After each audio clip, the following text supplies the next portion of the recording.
Hello and welcome to the Monster Painter. This time I take a look at some of the miniatures I've finished out of my pile of shame.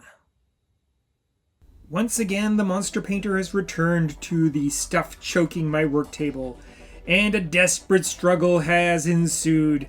Is this pile getting any smaller? Is it getting larger? I can't tell, but I do know I have gotten some stuff finished, so let's take a look. Let's get started. First up is this old metal Reaper miniature.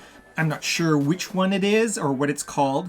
I acquired him in a lot of random miniatures off the Facebook marketplace. He was mostly painted, but he definitely needed some work, so I worked on him, and now I lay my claim to him.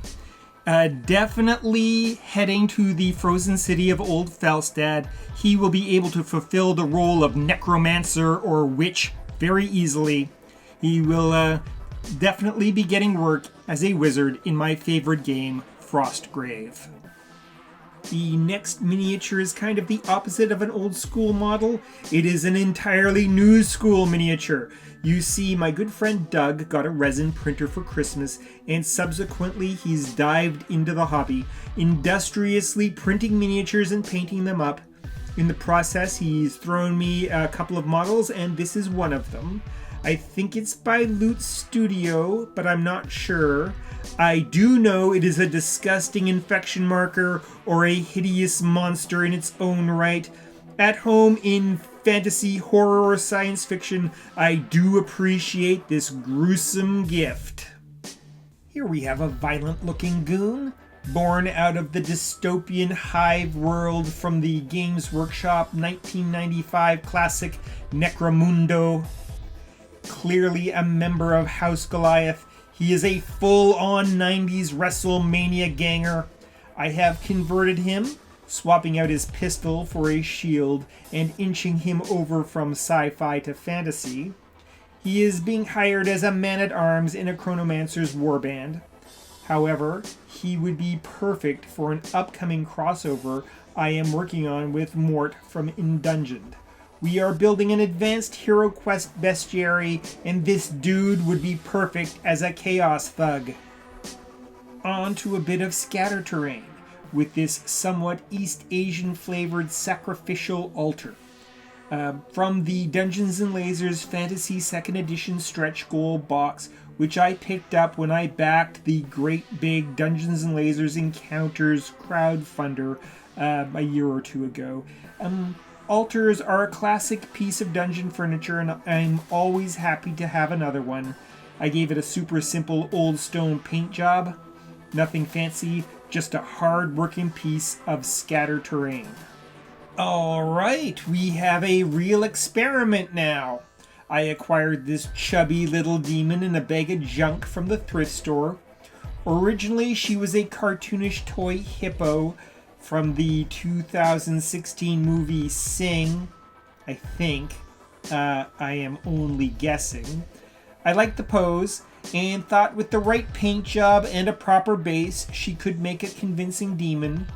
Demons are outlandish, sometimes silly monsters, and so I think she manages to pull off the role admirably.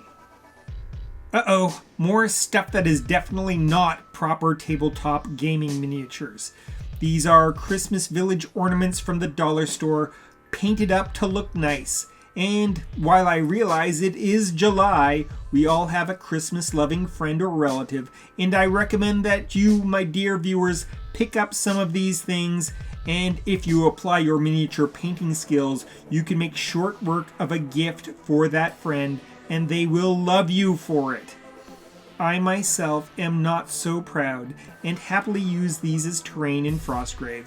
I imagine the haunted ruins are filled with the ghosts of children and attic wanderers who build these snowmen in the lonely corners of the frozen city.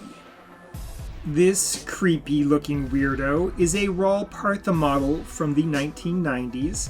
He is also an official TSR Dungeons & Dragons miniature, meant to represent the forest-dwelling, spider-like Entercap.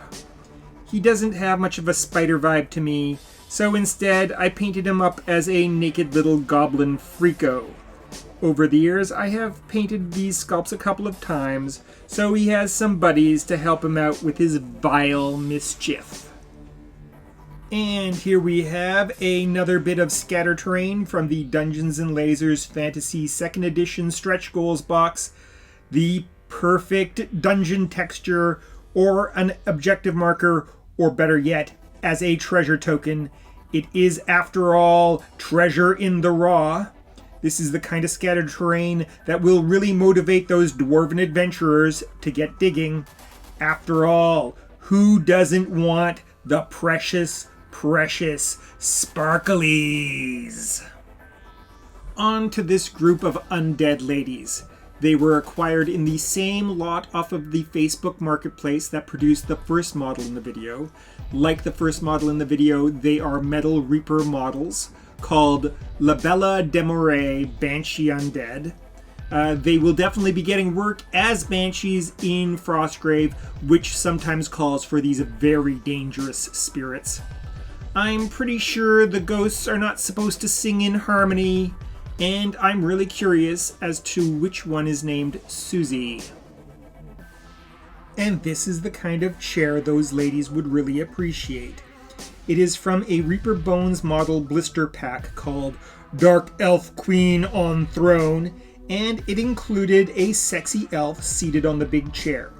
I chose to assemble the throne without its occupant, as I was not planning any court scenes featuring the dark goddess Lolith. To me, this big throne really epitomizes the kind of chair the ancient wizards of Old Felstad would love to sit on, and so it's going to help fill out the scattered terrain in my games of Frostgrave. The penultimate model in this week's video is this classic Warhammer Fantasy miniature. He comes off a derelict sprue from a giant model kit. Terrified and full of character, he is a fantastic miniature. I think in Warhammer Fantasy he goes by the name Johannes, but I painted him up and used him as Calaman Rice, an ancient wizard gone mad and recently escaped from the vile Red King. He is an objective marker and a plot device in the Red King campaign, which my monthly Frostgrave group is currently playing through. He played his role with skill and passion. And finally, we come to this strange and eerie monument. It's an FDM print. I got the STL off a Kickstarter as a free sample. I've forgotten the name of the designer, but the Kickstarter looked really cool. I was gonna back it, but had some trouble with the printer. I delayed the purchase while I waited for a replacement part, and by the time the part arrived, it was too late. Oh well, such is life. It is still an excellent bit of high fantasy terrain, and with this kind of color theory paint job, it could do double duty as a dungeon puzzle. Great stuff, and lots of fun. And now on to the monster fight! This battle features that roided out goon! The pride of the Underhive, and the toughest thug on Argoth. Versus this diabolically evil hippopotamus! A repainted toy from the Madagascar franchise. Who will win? Let's cast the Fate Stones and find out! Oh my, that is a result that will consternate even the gambling dens of Carolon. I'm gonna poke you good, hippo!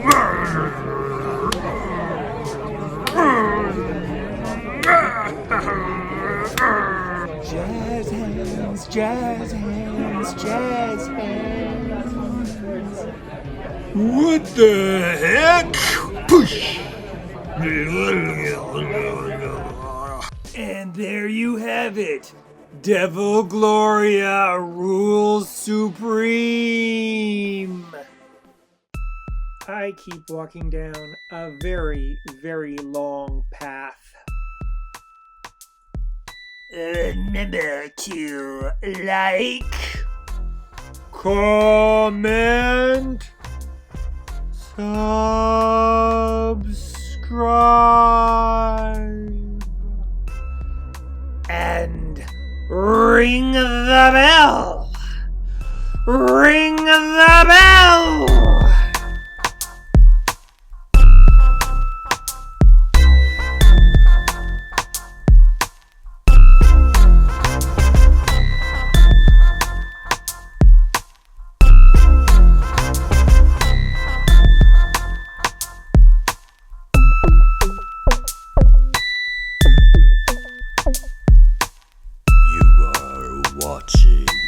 Less the monster painter.